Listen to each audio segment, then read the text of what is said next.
nananatili pa rin kaming ganto. Sa mahal, pakikipagtamayan, kaya hanggang ngayon nandito pa rin kami at buo. Kung sa tingin nyo kami ay may hina, bakit nananatili pa rin kaming ganto? Samahan, pakikipagtamayan, kaya hanggang ngayon nandito pa rin kami at buo. Pagmamahalan ng isang kapatiran at sa isa't isa'y magbigay ng respeto.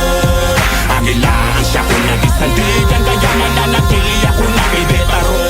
Kabilang sa'kin na tawa na may dugo na kamara, mananatiling kaisa hanggang ako ay tumanda. Hindi mag-iiba ang tingin sa agila, kapag sinabing agila, kami yun walang iba. Isang